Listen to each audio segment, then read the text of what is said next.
Gloire à Dieu. Nous sommes à la deuxième séance de notre séminaire sur la foi.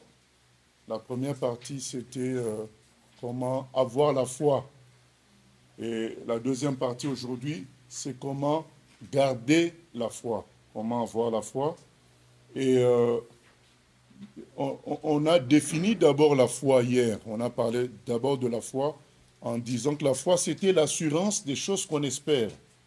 Mais qu'on espère en Dieu, bien sûr. Ce n'est pas qu'on espère dans une autre logique, mais en Dieu. C'est la démonstration des choses qu'on ne voit pas. Et la foi, c'est le fait de se reposer sur Dieu pour tout ce qui concerne sa vie. S'attendre à lui. Voilà, c'est ça la foi. Dépendre de lui. Et nous avions dit que la foi était le contraire du péché d'Adam, puisque le péché d'Adam, c'était l'indépendance. Satan lui a dit, vous allez être indépendant. Et donc c'est pourquoi désormais Dieu sauve par la foi, puisque en quelque sorte, la foi s'oppose au péché originel qui a été de l'autonomie, vivre selon soi-même, vivre par sa propre logique, vivre en indépendance vis-à-vis de Dieu. Et donc c'est profond cette histoire de foi, puisque c'est ça qui est l'attente de Dieu pour l'homme, que l'homme se repose sur lui. Même s'il a créé l'homme libre, il veut que l'homme se repose sur lui, reçoive de lui, parce que c'est Dieu qui est la source de tout. En dehors de Dieu, c'est la mort. Et nous avions dit hier que c'est à cause de problèmes de foi que la plupart des serviteurs de Dieu sont tombés. Même s'ils sont tombés dans des péchés particuliers, mais la source de tout, c'est le fait de chercher toujours à ne plus dépendre de Dieu ou bien de négliger Dieu. Ça s'entraîne petit à petit à être livré à l'ennemi. C'est ce qui s'est passé pour notamment Saül, qui de moins en moins avait du respect pour la parole de Dieu à travers Samuel, ce qui l'a amené à cause d'un problème de foi, puisqu'il n'a pas eu foi en ce que Samuel disait, ça l'a amené jusqu'à consulter une voyante, alors qu'il fut un temps où il les avait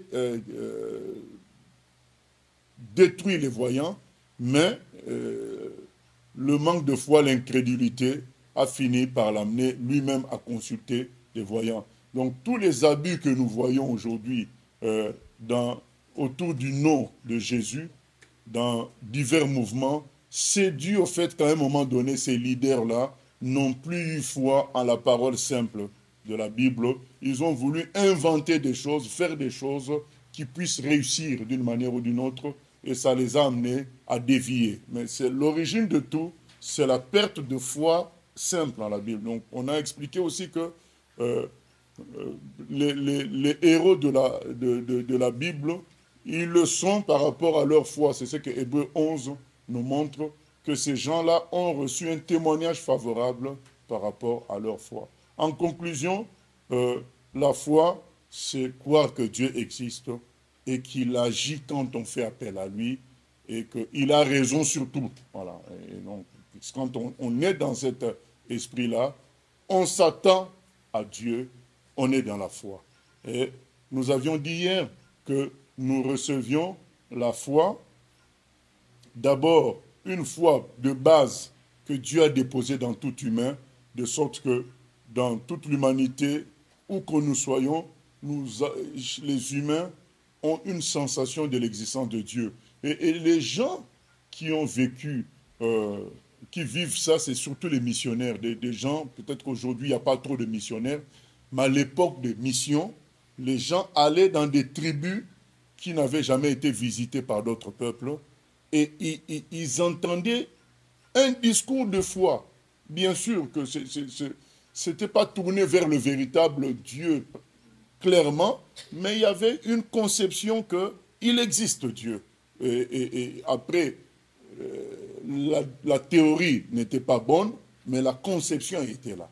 Donc, Dieu a déposé dans tout humain une foi de base qui lui permet par la suite, quand il fait face à la parole de Dieu, d'entrer dans la foi officielle. La foi véritable, elle est basée sur la parole de Dieu, comme le dit donc Romains 10, 17. Donc, la foi vient de ce qu'on entend vient de la parole de Dieu. C'est la foi en la parole de Dieu. Ce n'est pas juste la foi comme ça, parce qu'il y a beaucoup de gens qui ont la foi comme ça. Et en Inde, il y a des millions de dieux. Il y a des endroits où même des souris ou des singes sont considérés comme des divinités. Donc, ces gens-là ont une certaine foi, mais ce n'est pas la vraie foi. Ce n'est pas basé sur la parole de Dieu. Nous parlons de la foi qui est basée sur la parole de Dieu. Donc, bref, il y a un don naturel que tout humain a reçu, qui peut être étouffé, qui peut être annihilé par l'environnement. C'est ainsi qu'en Occident, l'environnement a tué ce don naturel, mais qui peut être ressuscité par la prédication de la parole, par le partage de la parole de Dieu, qui, en profondeur, vient créer la foi véritable qui est liée à la parole. Donc, par la suite, quand nous parlerons toujours, quand on parlera de la foi, on parle de la foi en la parole de Dieu, en la Bible. Voilà. On ne parle pas de juste croire comme ça, parce que juste croire comme ça, beaucoup croient, même Jacques dit que les démons même croient, et ils tremblent. Voilà. Donc, tout le monde a une certaine connaissance évasive, vague de Dieu, mais ça ne veut pas dire que c'est la vraie foi. La vraie foi, c'est la foi en la parole de Dieu. Donc nous recevons ça lorsque nous avons entendu la parole de Dieu et on fait comme alliance avec Dieu autour de sa parole. Puisque Dieu, on ne le voit pas. C'est sa parole qui est le moyen par lequel nous pouvons entrer en relation avec lui. Et bien sûr, on avait dit au départ, il y a un travail du Saint-Esprit pour cela. Et nous avions dit que l'état de l'être humain pour entrer dans la foi, c'était l'humilité, la soif et la fatigue. Donc quand on est dans ces états-là, c'est là qu'on peut accéder à la foi. Un homme fort n'accède pas à la foi. C'est pourquoi Jésus avait dit, il est difficile pour un homme riche d'être sauvé. C'est dans le sens où il est difficile pour quelqu'un qui est fort, qui a tout, qui se croit fort, qui se sent fort, et il est difficile pour de telles personnes de s'incliner devant Dieu. Donc il vient, pour entrer dans la foi, il vient toujours un temps où on se sent inférieur à Dieu, où on se sent demandeur de quelque chose qui vient de Dieu, et on s'incline et on entre dans la foi. Aujourd'hui, nous allons parler du fait de garder la foi. Donc je vais commencer par lire un passage dans Hébreux 10, le passage court, Hébreux 10, 38.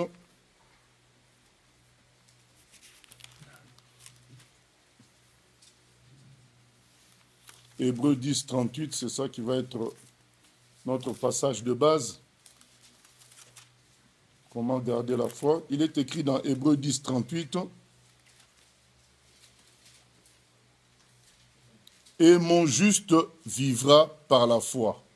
Voilà ce qui est écrit dans Hébreux 10, 38. Mon juste vivra par la foi. Comment garder la foi? C'est en vivant par la foi. La foi est un organe que Dieu nous a donné pour lui être agréable, pour fonctionner avec lui. Mais comment la garder? C'est lorsqu'on l'utilise, lorsqu'on vit par la foi. Et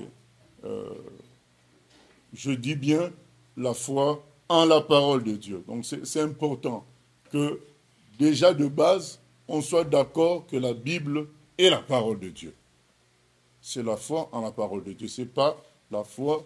Nous connaissons des gens parfois qui ont, là d'où je viens, je connais par exemple quelqu'un qui est marié, qui a une ou deux maîtresses à côté. Quand il a des problèmes, il entre en jeûne pendant 3 jours. Donc vous voyez, donc c'est pas la foi ça. Ça c'est le désordre, ce n'est pas Dieu. Voilà. Donc nous ne parlons pas de ça. Il est important de comprendre que dans la suite, tout ce qu'on dit, c'est lié au fait que c'est la foi en la parole. Donc le fonctionnement avec la Bible, la parole de Dieu. Donc, le juste vivra par la foi. Pour garder la foi, il faut l'utiliser. quand on dit vivra, il y a le côté spirituel, mais il y a le côté physique. C'est-à-dire que dans le côté physique, il y a nos besoins quotidiens, tout ce qui concerne la vie de tous les jours, le travail, tout ce qu'on veut, l'enfantement, les enfants, la famille, le mariage, tout ça, nous devons vivre cela par la foi. Nous devons exercer la foi pour vivre tout cela. Quand on néglige de vivre par la foi dans ces éléments de vie quotidien, qu'est-ce qui se passe? Ben, il se passe que quand viennent les vrais défis, on se noie parce qu'on n'a pas su exercer la foi dans les petites choses, dans la vie de tous les jours. Donc, dans la vie de tous les jours, tout doit être réglé par la foi. Ton avenir professionnel, qui tu vas épouser, la nourriture, tout ça doit posséder de la foi, c'est-à-dire prier Dieu, parler à Dieu par rapport à tout cela. Et la parole de Dieu a des promesses. C'est pourquoi je reviens toujours quand je dis foi et à la Bible. Dans la Bible, il y a toutes sortes de promesses concernant notre vie de tous les jours. L'Éternel est mon berger, je ne manquerai de rien. Voilà. Et il est dit que je souhaite que tu prospères à tous égards et sois en bonne santé, comme prospère l'état de ton âme. Il y a des promesses pour tout. Marc 11, 24. Tout ce que vous demandez en prière, croyez que vous l'avez obtenu, vous le verrez s'accomplir. Tout ça est dedans. Tout ce que vous demandez en prière. C'est un champ large. Donc, dans la vie de tous les jours, même si on a un travail avec un gros salaire, comprenons que la nourriture qu'on reçoit à table, c'est un don de Dieu. Même si nous pensons que, même si nous avons concrètement un salaire qui nous fournit cela, mais c'est le souffle que Dieu donne qui permet que tu travailles pour avoir ce salaire-là. Donc, il faut toujours voir la source de tout. Donc, j'ai travaillé, c'est vrai, mais c'est par la force que Dieu m'a donnée. Donc, du coup, je considère que ce que je mange, mon vêtement, ça vient de Dieu. Vous voyez, quand est-ce que vient la négligence? C'est lorsque on néglige les choses simples. On n'y pense plus. On pense que notre nourriture, nos vêtements viennent de notre salaire. On ne pensera plus à prier pour que Dieu nous donne la nourriture. Or, quand Jésus laisse la prière, donne-nous notre pain de chaque jour. Mais il ne dit pas que ce soit seulement les pauvres qui prient ainsi. Il veut que les enfants de Dieu prient ainsi. C'est vrai qu'il y a la nourriture spirituelle, mais il y a la nourriture physique aussi. Donc nous devrions, même si on a un gros salaire, même si nous avons un gros salaire, nous devrions demander à Dieu la nourriture. Demander à Dieu de protéger les enfants. Demander tout ce qui concerne la vie de tous les jours. Il faut exercer la foi dans cela. Et c'est comme ça que quand on entrera dans les vrais défis, dans les grands projets du Seigneur, nous garderons la foi pour exercer, pour vivre en relation avec Dieu et vaincre. Voilà, c'est cela. Le juste vivra par la foi. C'est très important d'associer Dieu dans tout ce que nous faisons dans la vie de tous les jours et de nous attendre à lui. Donc on ne peut pas dire nous nous attendons à Dieu et puis on fait des magouilles à côté. Donc ça montre qu'il y a un problème de foi toujours. Nous ne pouvons pas dire que nous nous attendons à Dieu, mais nous sommes en train de mendier auprès des humains. Non. Je ne dis pas que les humains ne peuvent pas nous aider, mais nous devons laisser Dieu toucher leur cœur. Pas entrer dans un travail de pression sur les humains pour que nous recevions les choses. Alors, c'est quand on met Dieu à l'épreuve dans tout ça que nous pouvons garder vraiment notre foi. Je me souviens à une époque, quand j'étais dans la région parisienne, j'avais hébergé une sœur et moi, comme je ne travaillais pas, normalement, je ne devais pas payer la taxe d'habitation. Et quand j'ai déménagé, je suis parti à Rouen, j'ai reçu une facture de taxe d'habitation de la région parisienne. Mais je me suis dit, mais non, mais moi je ne travaillais pas, je ne vois pas pourquoi on m'envoie 400 € de taxes à payer. Euh, Après enquête, après questions posées aux gens des impôts, ils m'ont dit, mais vous hébergiez quelqu'un qui travaillait. Voilà, non. Alors, euh, moi je me suis dit, mais... Enfin, l'idée charnelle, c'est quoi? C'est que c'est la personne qui travaille qui doit payer cette taxe. Et la personne qui travaillait.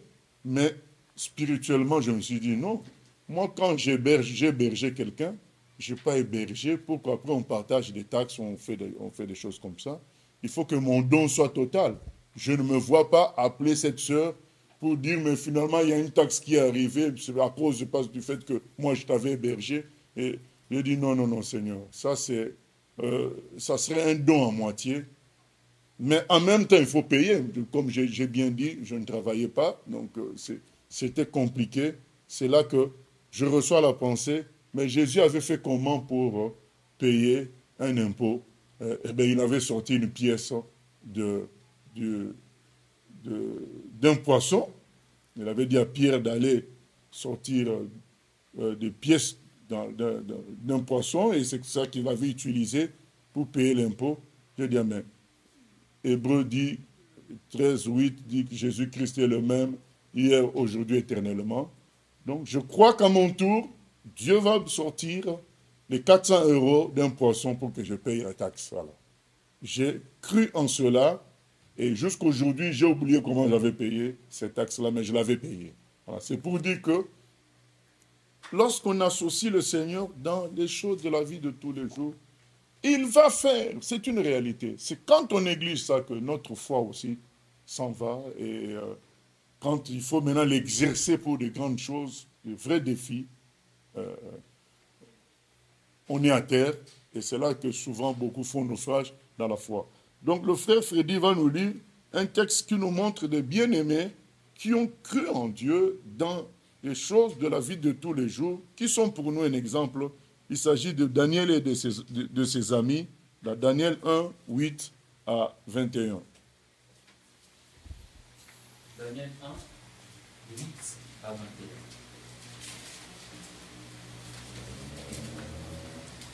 Nous disons au Seigneur de Dieu. Daniel résolut de ne pas s'essuyer par le nez du roi et par le vin dont le roi buvait. Il pria le chef des eunuques de ne pas l'obliger à s'essuyer. Dieu fit trouver à Daniel faveur et grâce devant le chef des eunuques. Le chef des eunuques dit à Daniel, je crains mon Seigneur le roi, qui a fixé ce que vous devez manger et boire, car pourquoi verrait-il votre visage plus abattu que celui de jeunes gens de votre âge? Vous exposeriez ma tête auprès du roi. Alors Daniel dit à l'intendant, à qui le chef des eunuques avait réuni la surveillance de Daniel, de Anania, de Michaël et d'Azaria. Éprouve tes serviteurs pendant 10 jours, et qu'on nous donne de légumes à manger et de l'eau à boire. Tu regarderas ensuite notre visage et celui de jeunes gens qui mangent le lait du roi. Et tu agiras avec tes serviteurs d'après ce que tu auras vu. Il leur accorda ce qu'ils demandaient et les éprouva pendant 10 jours. Au bout de 10 jours, ils avaient le meilleur visage et plus en bon point que tous les jeunes gens qui mangeaient le mets du roi. L'intendant emportait le mets du roi, le mets et le vin qui leur étaient destinés, et il leur donnait de légumes. Dieu accorda à ces 4 jeunes gens de la science, de l'intelligence dans tout le lettre et de la sagesse, et Daniel expliquait toutes les visions et tout le songe. Au terme fixé par le roi pour qu'on le amène, le chef des eunuques le présenta à Nebuchadnezzar. Le roi s'entretint avec eux, et parmi tous ces jeunes gens, il ne s'en trouva aucun comme Daniel, Anania, Michaël et Azaria. Il fut donc admis au service du roi. Sur tous les objets qui réclamaient de la sagesse et de l'intelligence, et sur lesquels le roi les interrogeait, il trouva 10 fois supérieur à tous les magiciens et les astrologues qui étaient dans tout son royaume. Ainsi fut Daniel jusqu'à la première année du roi Cyrus. Voilà, donc ces bien-aimés ont utilisé la foi concernant leur nourriture, leur santé, ils ont dit, nous allons respecter les instructions de notre Dieu concernant ce que nous devons manger. Nous pensons que la nourriture qui, aux yeux des humains, devait être extraordinaire, la nourriture du roi. Ils disent, nous pensons que cette nourriture-là est polluée. Nous ne voulons pas de ça. Nous voulons manger la nourriture selon les normes de notre Dieu. On leur a dit, mais oui, mais dans ce cas, vous allez avoir une piètre santé. Ils ont dit, mais non, testez-nous, vous allez voir. Et ils ont mangé selon ce qu'ils pensaient qui était correct devant Dieu. Et on nous présente les conséquences. Il nous est dit qu'ils avaient une meilleure mine, une meilleure santé que les autres. Et en plus, il est dépassé en intelligence en tout. Voyez comment, lorsque dans la vie de tous les jours, nous utilisons la foi, la gloire de Dieu se manifeste. Voilà. Aujourd'hui, les chrétiens sont spécialistes des cultes. Pendant les cultes, ils ont une foi terrible. Mais quand ils rentrent à la maison, ils redeviennent normaux, ils deviennent comme des humains normaux. Or, le culte, l'enseignement, c'est pour nous armer pour la vie de tous les jours. C'est un entraînement. Nos réunions sont des entraînements. Il y a le vrai match, c'est la vie de tous les jours. Donc, les chrétiens sont devenus les grands spécialistes d'entraînement. Il y a des gens qui brillent dans les entraînements terribles, mais arrivé le jour du match, vous ne reconnaissez plus la personne. Or, l'entraînement, c'est pour le match, ce n'est pas pour lui-même. Donc, il faut recevoir la parole pendant les cultes, pas pour crier amen, sauter, et se réjouir. Satan est par terre, les gens dansent. Mais quand ils arrivent à la maison, c'est fini. Dès qu'il y a mauvais, mais lui c'est un sorcier, je fouille là. Mais finalement, tout ce que tu as dit pendant le culte, tu as oublié. Voilà, donc les choses qu'on apprend pendant nos réunions, c'est pour pratiquer dans la vie de tous les jours. C'est ainsi que la gloire de Dieu se manifestera et ça nous encouragera à continuer. Donc Daniel et ses amis ont utilisé la Bible dans leur vie de tous les jours. Et nous voyons la conséquence. Voilà. Et les gens ont tendance à penser que la vérité ne paye pas. Et qu'il faut toujours essayer de mentir un peu, de faire une petite magouille, rajouter ceci. C'est faux tout ça. La vérité, ça paye. Donc on voit ça avec l'exemple de Daniel. Ça, c'est le côté vie de tous les jours, les besoins de la vie de tous les jours. Mais il y a aussi le côté spirituel. Nous devons vivre par la foi. S'il faut vaincre le péché, il faut le vaincre par la foi. C'est-à-dire qu'en nous-mêmes, nous n'avons pas de force. Dans Jean 15, 5, Jésus dit, sans moi, vous ne pouvez rien faire. Il y a des chrétiens qui ont fait de grosses chutes, notamment l'apôtre Pierre, parce qu'il a pensé que son amour pour Jésus, à lui, son amour personnel, suffisait à l'armer pour le grand combat. Et Jésus lui a dit, mais tu vas me renier. Il fallait qu'il subisse ça pour qu'il comprenne que la force vient du Seigneur. Et beaucoup n'avancent pas puisqu'ils travaillent leur vie chrétienne avec leur propre force, avec leur propre mental. Et cela est possible pour créer une certaine apparence.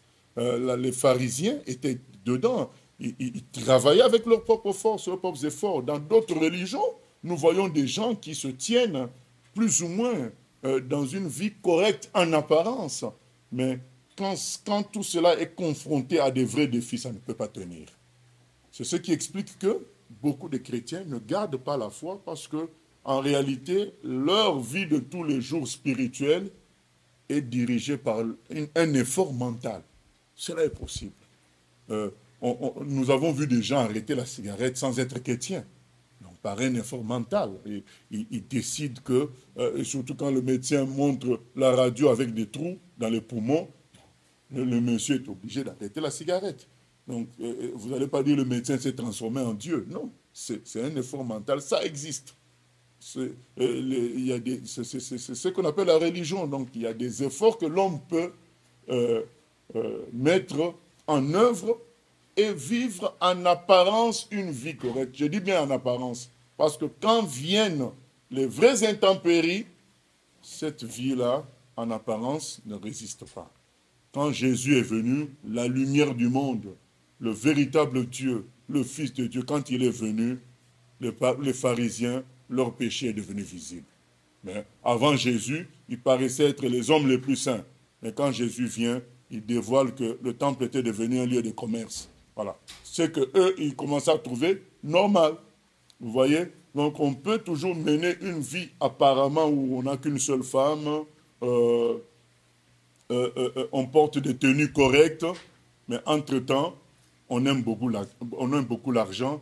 Entre-temps, on est jaloux d'un autre serviteur de Dieu. Voilà, mais ça ne se voit pas très clairement. Mais quand la lumière vient, la lumière, la vraie parole de Dieu, le Saint-Esprit agit, ces choses-là deviennent visibles. Et face à des vrais défis, on ne tient pas la route parce que notre vie spirituelle était une vie religieuse. Alors nous devons apprendre que la force vient du Seigneur.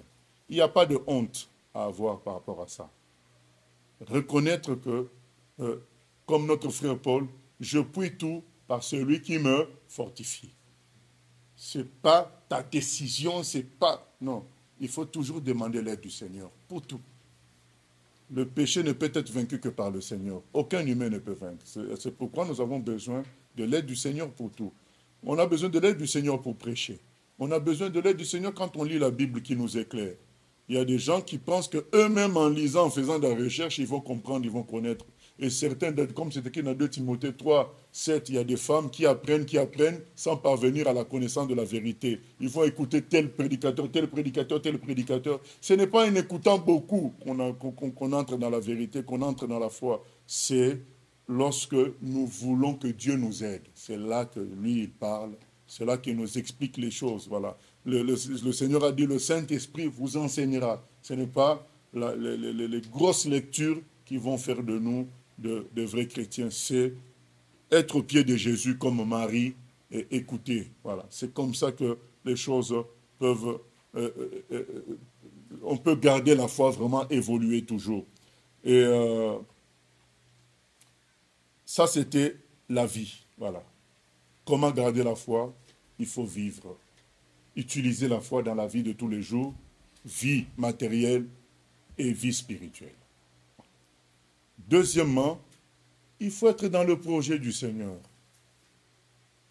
Le Seigneur, en nous laissant sur terre, il nous met dans des projets. Parce que vous savez, au ciel, nous aurons tout. Voilà. Il n'y aura plus de canicule, plus de chaleur torride, il n'y aura plus de faim, nous aurons tout. Il n'y aura même plus de tentation. Donc Dieu a déjà préparé, Jésus a dit, je suis parti vous préparer des demeures. S'il nous laisse sur terre, il y a forcément une mission, un projet. Chacun à son niveau. Et dans ces projets, il y a des responsables de projets, il y a des gens qui aident pour ceci, pour cela. Mais nous devons participer à un projet, nous devons être dans un service, d'une manière ou d'une autre. C'est ça qui permet de garder la foi. Vous savez, dans l'Ancien Testament, dans un passage, il est dit que Dieu n'avait pas permis que, en entrant dans la terre promise, les enfants d'Israël puissent vaincre tous les ennemis. Il a laissé quelques ennemis pour apprendre aux générations futures à faire la guerre.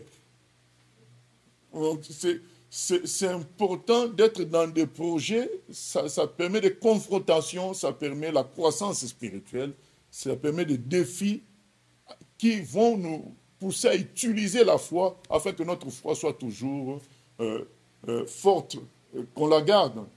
Rappelons-nous le verset principal, le juste vivra par la foi. Si la foi n'est pas utilisée, on tombe. La plupart des œuvres, entre guillemets, de Dieu ou des serviteurs de Dieu sont tombées par manque de projet. Sont tombées dans une routine où on fait les mêmes choses, on connaît notre circuit, il n'y a plus de projet et il n'y a plus la foi donc à mettre en exercice. Et surtout dans nos pays occidentaux où les pasteurs parfois entrent dans la retraite, il est entré dans la retraite, il attend son salaire, ben, c'est devenu qu'un mangeur finalement, quoi. Le manque de projet, c'est la mort spirituelle aussi qui vient. C'est ça la réalité. l'enfant de Dieu doit être dans un projet et c'est ça qui permet que finalement, face à des grands défis, il puisse continuer à exercer, à manifester la foi. L'apôtre Paul, il a dit, j'ai combattu le bon combat, j'ai gardé la foi. Donc il y a, j'ai combattu le bon combat. Donc j'ai toujours été dans le combat du Seigneur. Je ne me suis pas arrêté. J'ai toujours été dans le combat du Seigneur. J'ai gardé la foi. Dans le milieu chrétien, on va avoir beaucoup de gens qui vous diront, autrefois, les has-been, autrefois, j'étais moi aussi engagé, autrefois, maintenant bon, maintenant bon quoi. C'est vrai qu'en apparence, ils ont toujours l'étiquette chrétienne, mais attention, bien-aimés, lorsque nous ne sommes pas dans un projet, nous n'exerçons pas la foi, petit à petit, tout diminue. Et personne ne peut garantir qu'on tienne dans la foi jusqu'au bout. Puisque dans la Bible, il est question des gens qui ont fait naufrage dans la foi. Tout commence par le fait que on entre dans des routines. Moi, je dis souvent, quand on se stabilise, c'est le danger. Et, on est stabilisé dans une façon de faire, il n'y a plus de défis, c'est là que la mort s'installe. C'est pourquoi un des instruments, ce n'est pas prévu que j'en parle, mais un des instruments que Dieu nous a donnés pour nous maintenir dans la foi, c'est l'évangélisation. Donc ça nous permet de rester toujours dans la confrontation avec les œuvres des ténèbres qui bloquent les gens. L'évangélisation, ça permet cela, ça nous maintient dans la foi, le projet de sauver toute l'humanité. Le Seigneur a dit, allez faites de toutes les nations des disciples. Donc toute église, tout chrétien doit être dans des projets de ce genre-là qui participent à faire de toutes les nations des disciples, chacun à son niveau. Donc quelqu'un peut participer à ce projet juste en portant les instruments qui vont permettre d'être utilisés pour l'évangélisation. Mais il participe au projet, à la grande commission, comme on dit chez les anglophones, à l'effet de toutes les nations des disciples. Donc c'est très important d'entrer également dans cela. Et nous allons lire le cas des gens qui n'ont pas voulu entrer dans le projet du Seigneur et qui ont vu quelque part leur foi mourir. Voilà. Nous lisons Nombre 14, 1 à 24. Avec le 1 à 24. Toute l'assemblée éleva la voix et poussa de cris. Et le peuple pleura pendant la nuit. Tous les enfants d'Israël murmurèrent contre Moïse et Aaron. Et toute l'assemblée leur dit, que ne sommes-nous morts dans le pays d'Égypte, ou que ne sommes-nous morts dans ces déserts? Pourquoi l'Éternel nous fait-il aller dans ces pays, où nous tomberons par le paix, où nos femmes et nos petits-enfants deviendront une proie? Ne vaut-il pas mieux pour nous retourner en Égypte? Et ils se dirent l'un à l'autre, nommons-nous un chef et retournons en Égypte.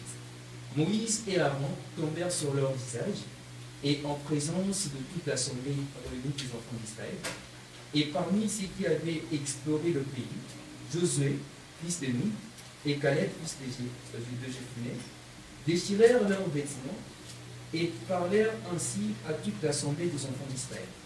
Le pays que nous avons parcouru pour l'explorer est un pays très bon, excellent.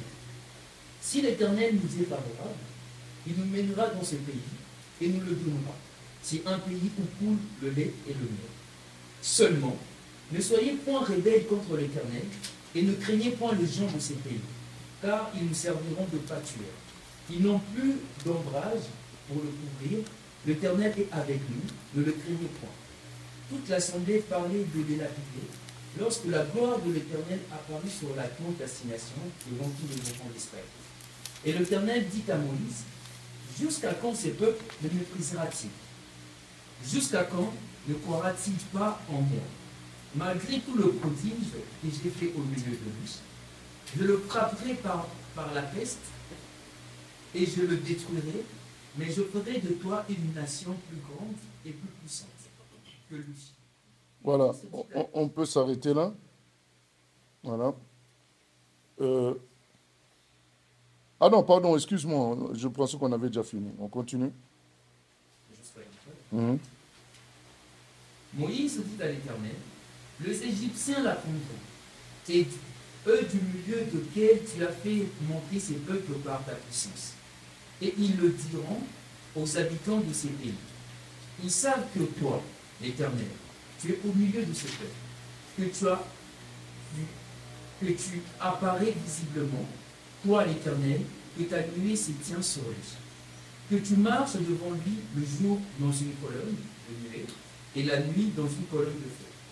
Si tu fais mourir ce peuple comme un seul homme, les nations qui ont entendu parler de toi diront, l'Éternel n'avait pas le pouvoir de mener ces peuples dans le pays qu'il avait juré de lui donner.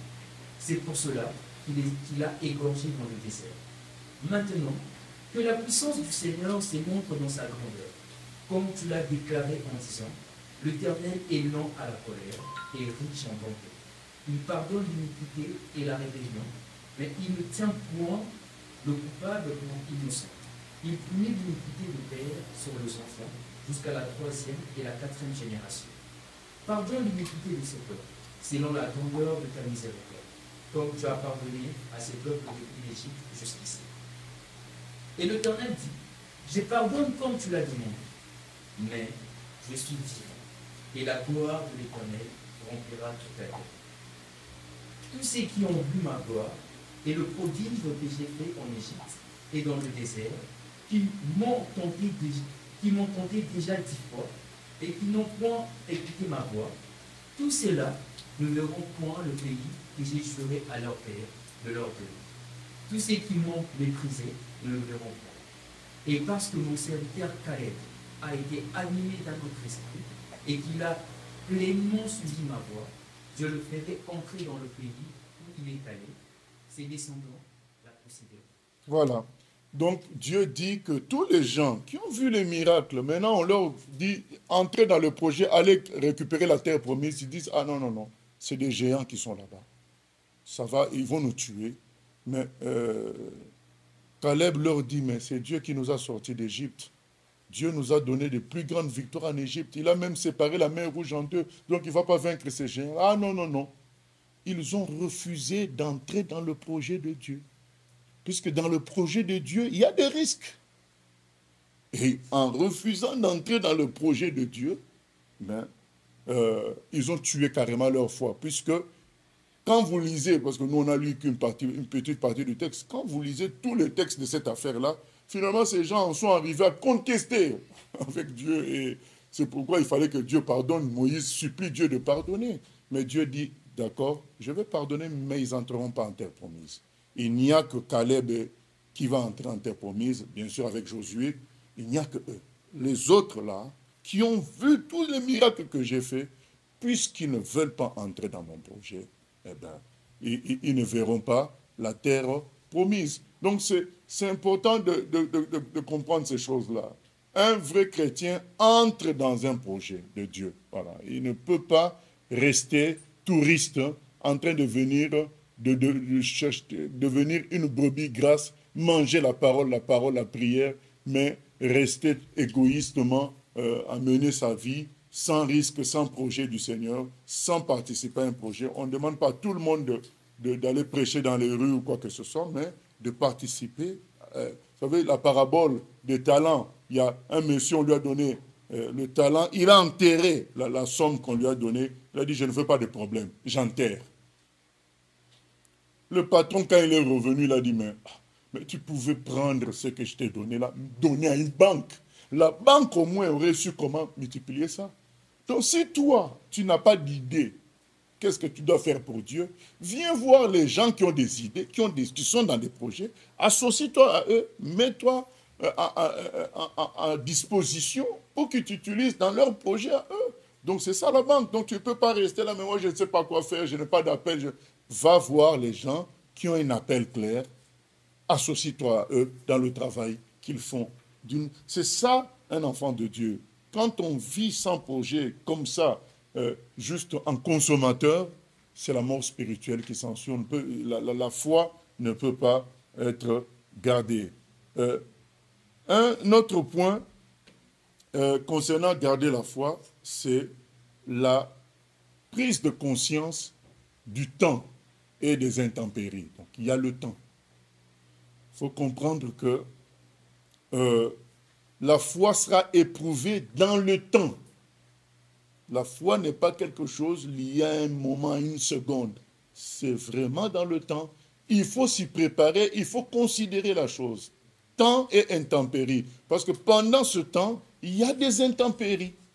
Dans les intempéries, il y a le mot temps dedans. Donc des problèmes de temps. Et il faut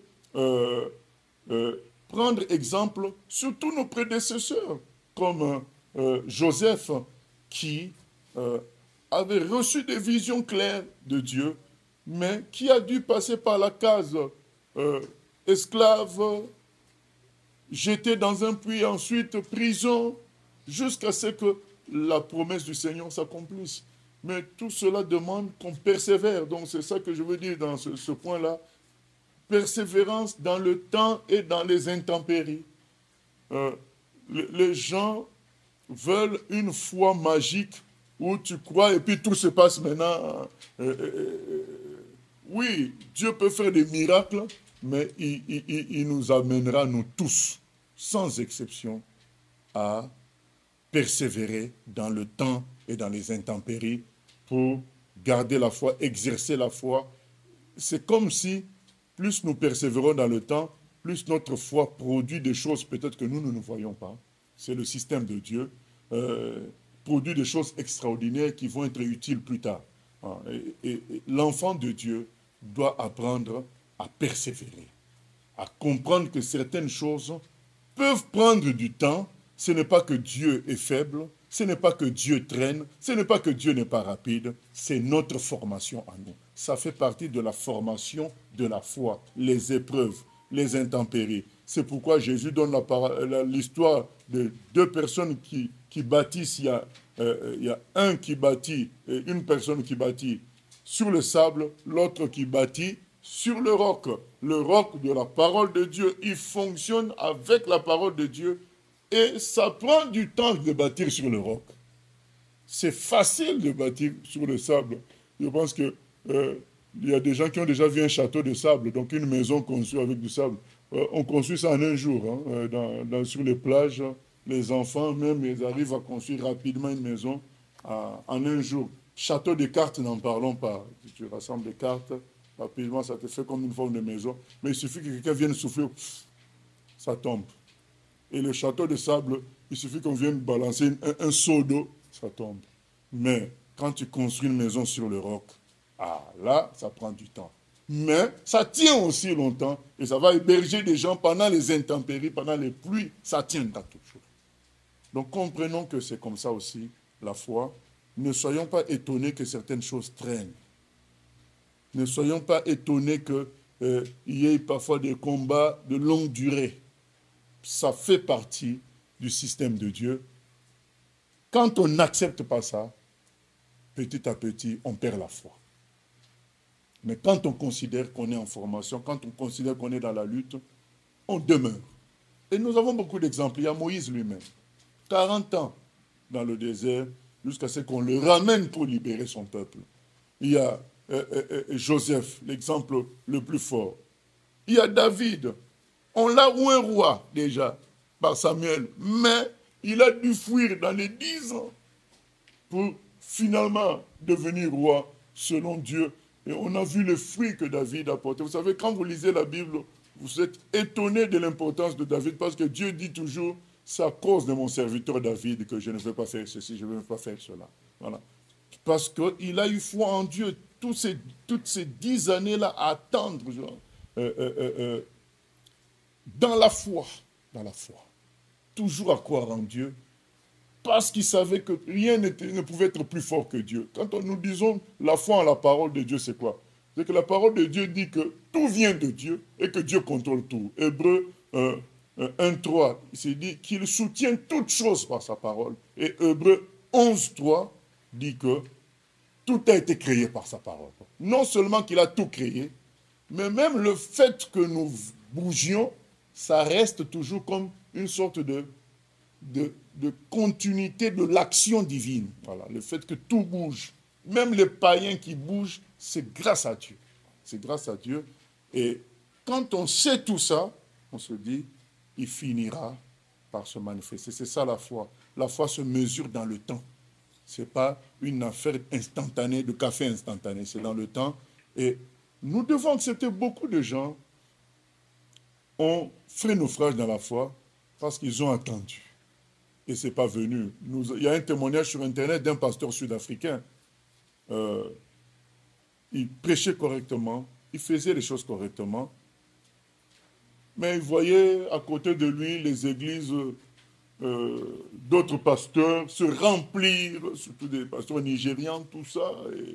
Et chez lui, c'était toujours quelques personnes seulement. Mais il était irréprochable dans son travail. Alors il s'est dit, je vais aller demander aux autres, comment se fait-il que chez eux, ça avance et pas chez moi? Normalement, il aurait dû même pas faire ça. Il aurait dû vérifier si ce que lui, il fait, c'est dans la parole ou pas. C'est tout. Si ce que tu fais est correct et c'est dans la parole, attends-toi à ce que cette parole s'accomplisse. Ce n'est pas ta parole, c'est la parole de Dieu. Ce qu'il a promis va s'accomplir. Et d'ailleurs, le fameux verset qu'on a utilisé, Hébreux 10, 38, qui dit que le juste vivra par la foi, vient de quoi? Vient en réalité d'Habakkuk 2, là où il dit que la prophétie, il faut la graver, il faut l'attendre. Ça vient de là-bas. Donc, ça fait partie de la foi que d'attendre l'accomplissement des choses. En croyant que ce qui est écrit est vrai et va s'accomplir. Lui, il est parti se renseigner. Petit à petit, il a commencé à recevoir des conseils de ses pasteurs nigériens. Et un jour, on lui dit, écoute, tu prends ce produit-là à minuit, tu mets ça dans une baignoire, tu te laves avec. Ça fait partie de, voilà, des trucs énergisants spirituels, quoi. Et il a fait ça à minuit, samedi à minuit, et le lendemain, il allait à l'assemblée, il était bloqué par un embouteillage. Il dit, mais comment un dimanche, un embouteillage? Il descend, il se renseigne, mais qu'est-ce qui se passe? C'est dû à quoi cet embouteillage? On dit, mais les gens vont à l'église. Oh, mais quelle église? On lui cite l'église, c'est l'église que lui dirige. Oh, tous ces gens-là vont là-bas. Il dit, mais ces produits-là, ça marche vraiment.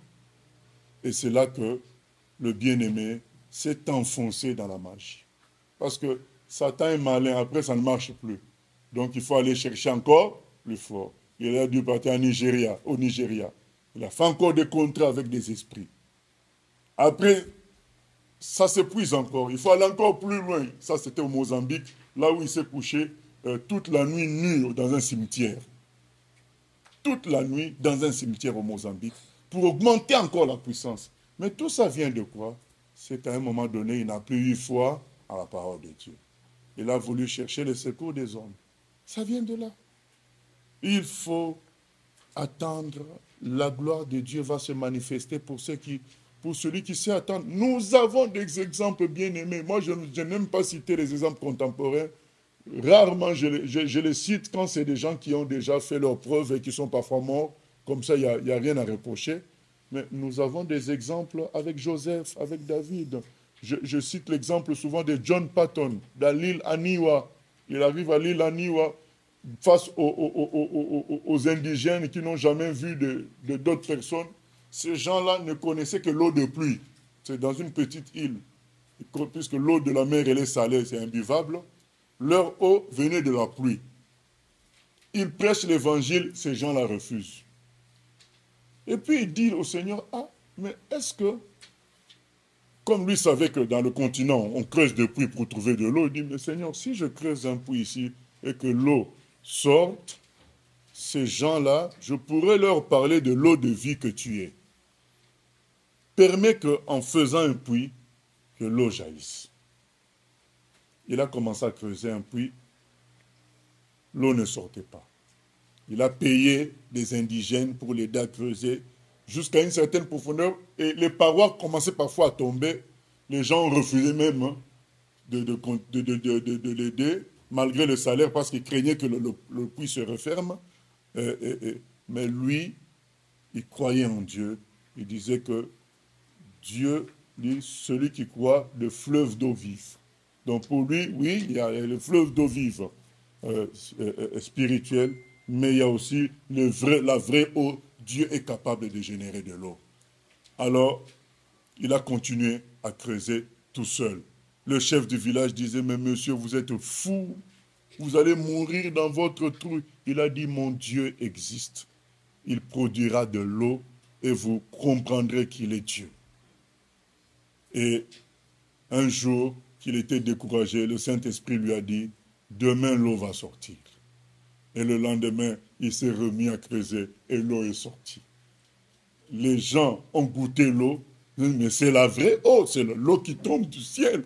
C'est là qu'ils ont pris tous leurs fétiches, ils ont mis au centre du village, ils ont pris leurs fétiches, ils ont brûlé, le chef du village s'est converti, tout le monde s'est converti, l'eau est sortie du sol. Pour eux, c'est un miracle, l'eau peut sortir du ciel. Donc ton Dieu est celui qui sort, qui fait jaillir la vie.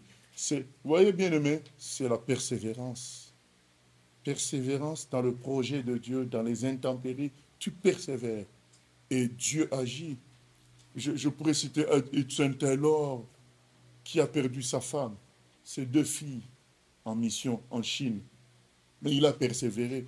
C'est là que l'évangile est entré en Chine. Avant Hudson Taylor, les missionnaires qui partaient là-bas, ils restaient à la côte. Ils n'entraient pas à l'intérieur. Ils continuaient à s'habiller en anglais, en costume 3 pièces, prendre leur thé à 16 heures. Hudson Taylor, quand il arrive, il s'habille comme les Chinois. Il laisse là-bas pousser comme les Chinois. Il apprend le chinois. Il entre à l'intérieur de la Chine. Il commence à soigner les malades avec il avait fait 2 ans de médecine en Angleterre. Il soigne les malades. Il se mêle aux Chinois. Il prie le Seigneur. Mais dans cette bataille-là, il perd sa femme. D'abord, il perd sa première fille, deuxième fille, et puis sa femme. Mais il persévère. Et c'est grâce à Hudson Taylor qu'on a connu des gens comme le Watchman Nee, les Alan Yuan. Tous ces gens-là sont le fruit de la mission intérieure de Chine qui plus tard a produit des fruits. Vous voyez, bien aimé, c'est ça là, la foi. C'est dans la persévérance, dans le projet de Dieu, dans le temps et dans les intempéries. Et pour finir, je dirais, il est écrit le juste vivra par la foi, mais nous pouvons rajouter le juste doit être prêt à mourir pour sa foi. Si tu n'es pas prêt à mourir pour ta foi, tu n'iras pas jusqu'au bout. Vous savez, la foi est déjà une mort. Parce que la foi, c'est que tu prends ta force, ton intelligence, tu mets de côté, tu te reposes sur Dieu. C'est déjà une mort. C'est déjà une mort. Et du coup, puisque c'est une mort, il viendra un temps où Dieu te mettra face à la mort. Pas forcément à la mort physique, mais face au fait que tout le monde va considérer que tu es bête, tu es fou, mais toi tu penses que Dieu a raison et que tu comptes sur lui. C'est arrivé à nos amis, les 3 amis de Daniel. On a dit, tout le monde doit se prosterner devant la statue d'or de Nebuchadnezzar, sinon c'est la fournaise. Et ils ont dit, nous ne pouvons pas. Ah oui, mais nous allons vous jeter dans la fournaise. Ils ont dit, mais notre Dieu est plus grand. Il nous délivrera. Mais même s'il ne nous délivre pas, il reste le plus grand. Nous n'allons pas nous prosterner. Ça, c'est ça qui a épaté le roi Nebuchadnezzar.